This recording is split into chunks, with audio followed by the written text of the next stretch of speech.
నమస్కారం. ఈరోజు మనం ఒక సుపరిచితమైన వ్యక్తి మహాత్మా గాంధీ జీవితంలోని ఒక అంతగా పరిచయం లేని కానీ చాలా కీలకమైన దశ గురించి కొంచెం లోతుగా మాట్లాడుకుందాం. అది కూడా ఆయన మాటల్లోనే, ఆయన ఆత్మకథ సత్యశోధన ఆధారంగా. అవును. ప్రత్యేకంగా ఆయన యవ్వనంలో ఇంగ్లాండ్లో ఉన్నప్పుడు చేపట్టిన ఆహార ప్రయోగాలపై మన దృష్టి ఉంటుంది. అసలు ఈ ప్రయోగాలు ఎందుకు మొదలుపెట్టారు? కేవలం ఆరోగ్యమా లేక అంతకు మించిన అన్వేషణ ఏదైనా ఉందా? ఆయన ఆలోచనా విధానం ఎలా రూపుదిద్దుకుందో తెలుసుకునే ప్రయత్నం చేద్దాం. సరే, ఈ విషయాన్ని పరిశీలిద్దాం. తప్పకుండా. ఇది దాదాపు 1888 నుంచి 91 మధ్యకాలం అనుకోవచ్చు. గాంధీ లండన్లో బ్యారిస్టర్ చదువు కోసం ఉన్నారు. అక్కడ వాతావరణం, ఆలోచనలు ఇక్కడ భారతదేశంలో తన కుటుంబ నేపథ్యానికి, అలవాట్లకు చాలా భిన్నంగా ఉన్నాయి కదా. అవును, కొత్త ప్రపంచం. అందులో ముఖ్యమైనది శాకాహార ఉద్యమం. మనమిప్పుడు మాట్లాడుకునేది ఆయన ఆత్మకథలోని 19వ అధ్యాయం, ఆహార ప్రయోగాలు. ఈ అధ్యాయం ద్వారా ఆనాటి యువ గాంధీని ఏ అంశాలు ప్రభావితం చేశాయి, ఆయన చేసిన ప్రయోగాలు, వాటి ద్వారా ఆయన పొందిన అంతర్దృష్టి, అంటే ఆయన వ్యక్తిత్వ వికాసంలో ఈ దశ ఎంత ముఖ్యమో అర్థం చేసుకోవడమే మన లక్ష్యం. ఆయన తన పుస్తకంలో రాశారు కదా, నన్ను నేను లోతుగా పరిశీలించుకున్న కొద్దీ నాలో అంతర్గతంగా, బాహ్యంగా మార్పులు చేసుకోవాల్సిన అవసరం పెరుగుతూ వచ్చింది అని. అంటే ఇది కేవలం బయటి పరిస్థితుల ప్రభావం కాదు, ఒక అంతర్గత సంస్కరణ కోరిక కూడా బలంగా ఉందన్నమాట. నిజమే. ఆయన భారతదేశంలో మాంసాహారం రుచి చూసినా ఇంగ్లాండ్ వెళ్లే ముందు తన తల్లికి మాంసం ముట్టనని మాటిచ్చారు. అవును, ఆ ప్రతిజ్ఞ ఉంది. కాని ఇంగ్లాండ్లో ఈ ప్రతిజ్ఞకు తోడు మేధోపరంగా కూడా శాకాహారం వైపు ఆకర్షితులయ్యారు. దీనికి ప్రధాన కారణం అక్కడి శాకాహార సాహిత్యం, ఉద్యమకారుల ప్రభావమే కదా. ఖచ్చితంగా. అప్పటి ఇంగ్లాండ్లో శాకాహారం ఒక బలమైన నైతిక, ఆరోగ్య, కొంతమేరకు సామాజిక ఉద్యమంలా ఉండేది. గాంధీకి తారసపడిన పుస్తకాలు, వ్యక్తులు అనేక రకాల వాదనలను ఆయన ముందుంచారు. వాటిని స్థూలంగా చూస్తే ఒకటి నైతిక వాదన. సాల్ట్ అనే రచయిత పుస్తకం గాంధీపై చాలా ప్రభావం చూపింది. జంతువులపై మనకు ఆధిపత్యం ఉందంటే వాటిని చంపి తినడం కాదు, బలహీనులను రక్షించాలి అనే భావన. మనుషుల మధ్య ఎలాగైతే సహకారం అవసరమో ఇతర జీవుల పట్ల కూడా కరుణ ఉండాలి. ఇది కేవలం ఆహారం కాదు, నైతిక బాధ్యత. చాలా లోతైన ఆలోచన. 2 ఆరోగ్య శాస్త్రీయ వాదన. హావర్డ్ విలియమ్స్ లాంటి వాళ్లు మన శరీరం మాంసాహారానికి సహజంగా సరిపోదని, మనం పండ్లు, కాయగూరలు తినే ఫ్రూగివోరస్ జీవులమి వాదించారు. అంటే పుట్టినప్పుడు తల్లిపాలు, తర్వాత పండ్లు, కూరగాయలే సహజమని, వండిన ఆహారం, ముఖ్యంగా మసాలాలనవసరం, అవి కేవలం రుచి కోసం, ఆరోగ్యానికి మంచివి కావు అని. జీవించడం కోసమే తినాలి, తినడం కోసం జీవించకూడదు అన్నట్టుగా. అక్కడ 3 ఆర్థిక వాదన. శాకాహారం చాలా చౌక అని కూడా వాదించారు. ఇది గాంధీలాంటి విద్యార్థికి, అంటే డబ్బులు పరిమితంగా ఉన్న వారికి ఆచరణీయంగా అనిపించుంటుంది. అవును, అది నిజమే. 4 వైద్యపరమైన కోణం. కొందరు ఇంకాస్త ముందుకు వెళ్లారు. మాంసంతో పాటు గుడ్లు, పాలు కూడా మానేయాలి అన్నారు. ఎందుకంటే అవి కూడా జంతు సంబంధిత ఉత్పత్తులే కదా. అంత కఠినంగానా? అవును. ఈ వాదనలన్నీ కలిసి గాంధీ ఆలోచనలను బలంగా ప్రభావితం చేశాయి. అంటే ఆయన శాకాహారానికి మారడం కేవలం తల్లికిచ్చిన మాట కోసం కాదు, ఈ కొత్త ఆలోచనలు, తర్కం కూడా ఆయన్ని ఒప్పించాయన్నమాట. ఖచ్చితంగా. అందుకేనేమో ఆయన వెంటనే లండన్లోని వెజిటేరియన్ సొసైటీలో సభ్యుడుగా చేరారు. వారి వారపత్రిక ది వెజిటేరియన్ కు చందా కట్టారు. చివరికి ఆ సొసైటీ కార్యనిర్వాహక కమిటీకి కూడా ఎన్నికయ్యారు. అవునవును. ఇక్కడే అసలు విషయం మరింత ఆసక్తికరంగా మాలుతోందనిపిస్తుంది నాకు. ఆయన కేవలం సిద్ధాంతాలను అంగీకరించడమే కాదు, వాటిని తన జీవితంలోకి మార్చుకోవడానికి స్వంత ప్రయోగాలు మొదలుపెట్టారు. నిజమే. ఇది ఆయన నైజం. ఇది చాలా గాంధీ తరహా పద్ధతి కదా, సిద్ధాంతాన్ని ఆచరణలో పెట్టకుండా వదలకపోవడం. నిజమే. సిద్ధాంతాన్ని ఆచరణలో చూడాలనే తపన ఆయనలో మొదట్నుంచి ఉంది. ఈ ప్రయోగాలలో మొదటిది బహుశా తన ఆహారంలోంచి రుచి కోసం వాడే పదార్థాలను తీసివేయడం. అంటే భారతదేశం నుంచి తెచ్చుకున్న స్వీట్లు, మసాలా దినుసులు అవన్నీ మానేశారు. ఆయన చెప్పిన ఒక అనుభవం ఇక్కడ చాలా ముఖ్యం. రిచ్మండ్లో ఒక శాకాహారి కుటుంబంతో ఉన్నప్పుడు ఉప్పు తప్ప మరే మసాలా లేకుండా వండిన పాలకూర ఆయనకు మొదట్లో అస్సలు నచ్చలేదట. ఆ సహజమే. కాని ఆ తర్వాత కాలంలో ఆహారం పట్ల ఆయన దృక్పథం మారింది కదా. అప్పుడు అదే రకమైన వంటకం ఎంతో రుచికరంగా అనిపించిందట. ఇది వింటుంటే ఆశ్చర్యంగా ఉంది. అంటే వంటకం మారలేదు, తినే వ్యక్తి మనసు మారింది. సరిగా అదే పాయింట్. దీన్నుంచే ఆయన రుచికి అసలైన స్థానం నాలుక కాదు మనసు అనే నిర్ధారణకు వచ్చారు. ఇది కేవలం ఆహారం గురించేనా, లేక జీవితంలో ఇతర సుఖాల విషయంలో కూడా మన దృక్పథం ఎలా ఉండాలనే దానికి సూచన? అంటే మనకు మొదట్లో నచ్చనివి మన ఆలోచన మారితే నచ్చే అవకాశం ఉందని అర్థం చేసుకోవచ్చా? ఇది చాలా లోతైన పరిశీలన మీరు చెప్పింది. గాంధీ విషయంలో ఇది ఖచ్చితంగా ఆహారం దాటి విస్తరించింది. మనస్సును నియంత్రించడం, కోరికలను అదుపులో ఉంచుకోవడం, ఇవి ఆయన తరువాతి జీవితంలో కీలక సూత్రాలుగా మారాయి కదా. అవును. ఈ ఆహార ప్రయోగాలు ఆ దిశగా ఆయన వేసిన తొలి అడుగులు అనుకోవచ్చు. రుచి అనేది భౌతికమైన, దాన్ని మనం ఎలా స్వీకరిస్తామనేది మన మానసిక స్థితిపై ఆధారపడి ఉంటుందని ఆయన గ్రహించారు. ఇది స్వీయ నియంత్రణ, నిరాడంబరత వైపు ఆయన ప్రయాణంలో ఒక ముఖ్యమైన మైలురాయి. ఆహార ప్రయోగాలతో పాటు ఆర్థిక అంశం కూడా ఆయన ప్రభావితం చేసింది అంటున్నారు. అప్పటి విద్యార్థి జీవితంలో పొదుపు తప్పనిసరి. అవును. మరి పొదుపు ఆలోచన ఆయన ఆహారపు అలవాట్లను ఎలా మార్చింది? అవును, ఆర్థిక క్రమశిక్షణ కూడా ఆయనకు ముఖ్యమే. అప్పట్లో టీ, కాఫీ ఆరోగ్యానికి మంచివి కావు, కోకో మేలు అని కొందరు ప్రచారం చేసేవాళ్లు. శరీరాన్ని పోషించేవే తీసుకోవాలనే నమ్మకంతో బహుశా కొంతవరకు ఆర్థిక కారణాల వల్ల కూడా గాంధీ టీ, కాఫీలు మానేసి కోకో తాగడం ప్రారంభించారు. ఓ అంతేకాదు, ఆయన వెళ్లే శాకాహార రెస్టారెంట్లలో కూడా ఖర్చు విషయంలో చాలా జాగ్రత్తగా ఉండేవారు. గాంధీ చెప్పిన దాని ప్రకారం కొన్ని రెస్టారెంట్లలో 2 విభాగాలుండేవట. అవునా? ఒకటి కాస్త ఖరీదైనది, అక్కడ రకరకాల వంటకాలతో భోజనానికి 1 నుండి 2 షిల్లింగులు అయ్యేది. రెండవది చౌక విభాగం, అక్కడ కేవలం 6 పెన్నీలకే 3 రకాల వంటకాలు, 3 కోర్స్ మీల్, ఒక రొట్టె ముక్క ఇచ్చేవారట. 6 పెన్నీలకేనా? చాలా చౌక. అవును.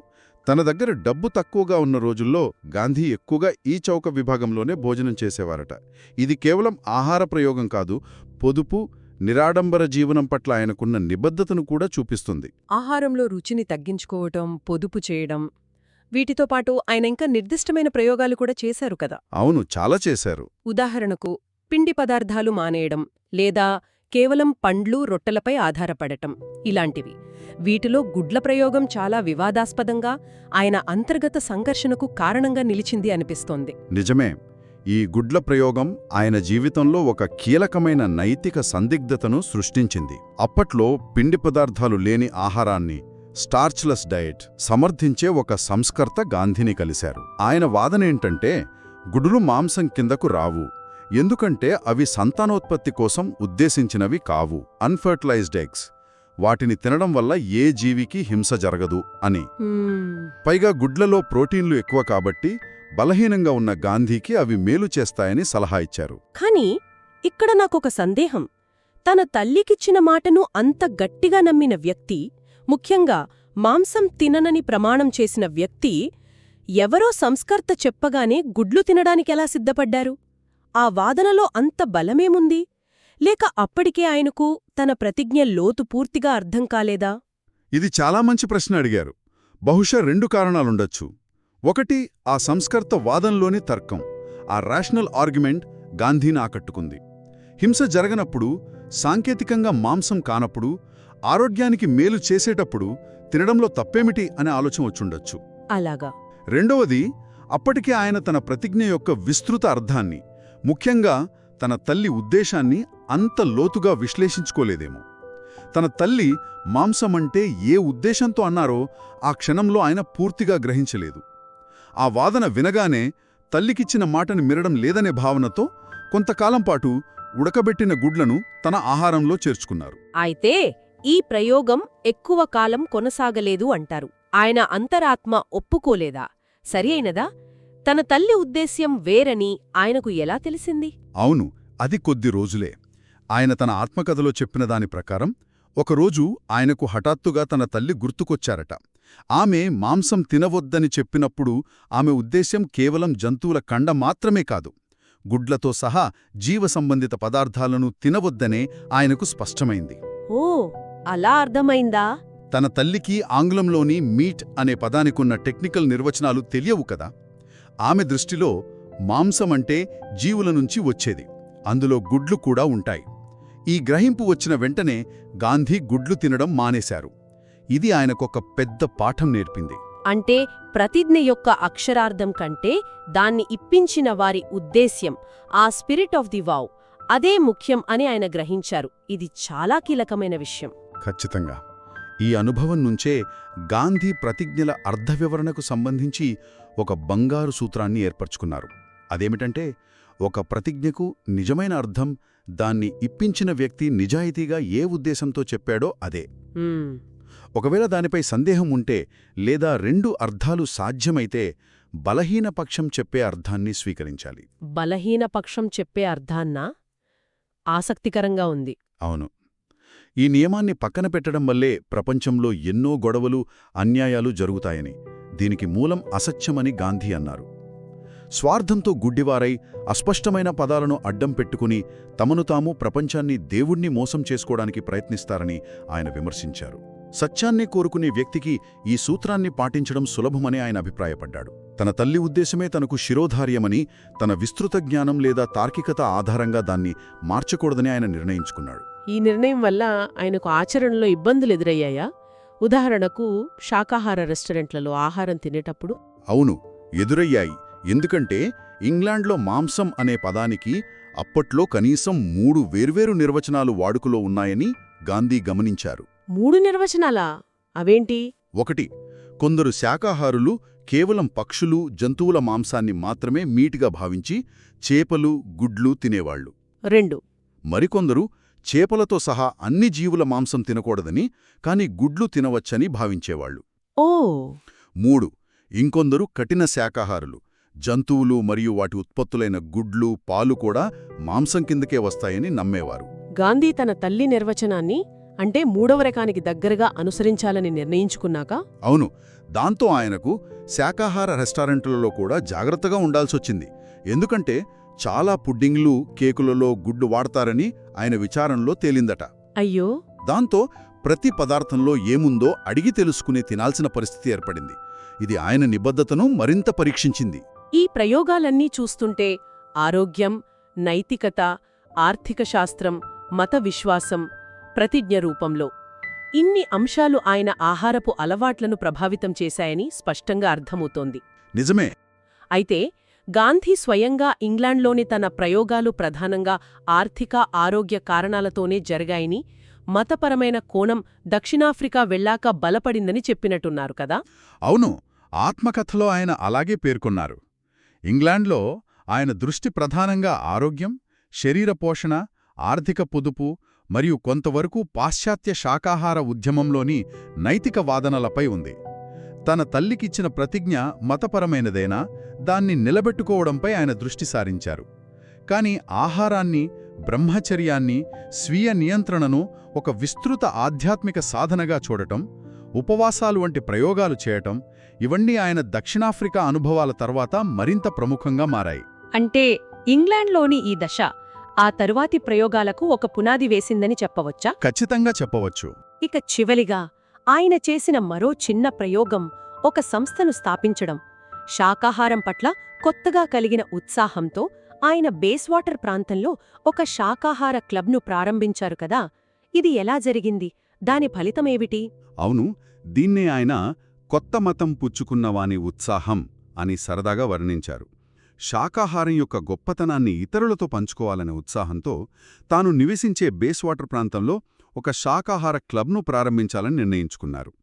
ఆయన గొప్ప కవి, లైట్ ఆఫ్ ఆసియా రచయిత సర్ ఎడ్విన్ ఆర్నాల్డ్ను ఆయన కూడా అదే ప్రాంతంలో ఉండేవారట. ఆయన్ని కలిసి ఉపాధ్యక్షుడిగా ఉండమని అడిగారు. ఆయన అంగీకరించారు. ది వెజిటేరియన్ పత్రిక సంపాదకుడైన డాక్టర్ ఓల్డ్ఫీల్డ్ను అధ్యక్షుడిగా ఒప్పించి తనే కార్యదర్శిగా బాధ్యతలు తీసుకున్నారు. ఒక విద్యార్థిగా ఉంటూనే ఇంతమంది ప్రముఖులను కలుపుకొని ఒక సంస్థను నడపాలని ప్రయత్నించడం విశేషమే. మరి ఆ క్లబ్ ఎంతకాలం నడిచింది? దాని ద్వారా ఆయనేం నేర్చుకున్నారు? ఆ క్లబ్బు కొంతకాలం బాగానే పనిచేసిందట. సమావేశాలు జరిగాయి.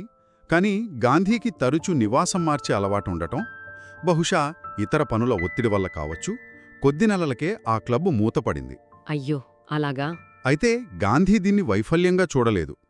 ఈ చిన్న నిరాడంబరమైన అనుభవం ద్వారా తనకు సంస్థలను నిర్వహించడం మరియు నడపడంలో కొంత చిన్న శిక్షణ లభించిందని ఆయన రాసుకున్నారు. చిన్న శిక్షణ అయినా ముఖ్యమే కదా. అవును, ఇది చిన్న విషయంగా అనిపించినా బహుశా భవిష్యత్తులో దక్షిణాఫ్రికాలోనూ భారతదేశంలోనూ ఆయన నడిపిన అతిపెద్ద ఉద్యమాలకు, సంస్థలకు అవసరమైన ప్రాథమిక సంస్థాగత నైపుణ్యాలకు ఇది బీజం వేసిందేమో అనిపిస్తుంది. చిన్న ప్రయత్నాల ద్వారా నేర్చుకోవడం కూడా ఆయన పద్ధతిలో భాగమే. గాంధీ వ్యక్తిత్వ వికాసంలో చాలా కీలకమైనవిగా కనిపిస్తున్నాయి. కేవలం ఆహారపు అలవాట్లను మార్చుకోవడం కాదు, ఆయన తన సూత్రాలను ఎలా రూపొందించుకున్నారు, వాటిని ఆచరణలో ఎలా పరీక్షించుకున్నారు, నైతిక సందిగ్ధతలను ఎలా ఎదుర్కొన్నారు, ప్రతిజ్ఞలకు ఎంత విలువిచ్చారు, చిన్న అనుభవాల నుంచి కూడా ఎలా నేర్చుకున్నారు, ఇవన్నీ మనకు తెలుస్తున్నాయి. అవును, ఇది ఒక అన్వేషణాత్మక మనస్సు, తనను తాను నిరంతరం సంస్కరించుకుంటూ సత్యం వైపు ప్రయాణిస్తున్న తీరును మనకు చూపిస్తుంది. సరిగ్గా చెప్పారు. ముగింపుగా శ్రోతల కోసం ఒక ఆలోచనను ప్రశ్న రూపంలో ఉంచుదామని అనుకుంటున్నాను. తప్పకుండా. మనం చర్చించిన నూల గ్రంథంలోనే ఈ ఆహార ప్రతిజ్ఞకు సంబంధించిన పరీక్ష ముగిసిన తర్వాత నిజమైన పరీక్ష మరొక ప్రతిజ్ఞకు సంబంధించి ఇంకా రాబోతోందని గాంధీ సూచనాప్రాయంగా చెప్పారు. తన తల్లి ఉద్దేశం ఆధారంగా ఈ ఆహార ప్రతిజ్ఞను ఆయన ఎంత కఠినంగా, నిబద్ధతతో పాటించారో మనం చూశాం. దీన్ని బట్టి భవిష్యత్తులో ఆయన ఎదుర్కోబోయే ఆ నిజమైన పరీక్ష ఎలాంటిదై ఉండవచ్చు? మంచి ప్రశ్న. తన లోతైన నమ్మకాలకు, బాహ్య ప్రపంచపు ఒత్తిడ్లకు లేదా విభిన్న అర్థ వివరణలకు మధ్య సంఘర్షణ వచ్చినప్పుడు ఆయన ఎలాంటి సవాళ్లను ఎదుర్కొని ఉండవచ్చు, వాటిని ఎలా అధిగమించి ఉండవచ్చు? ఈ ఆహార ప్రయోగాల వెనుక ఉన్న సూత్రాల వెలుగులో ఆయన జీవితంలోని తర్వాతి సంఘటనలను పరిశీలించడం మరింత ఆసక్తికరంగా ఉంటుంది కదా.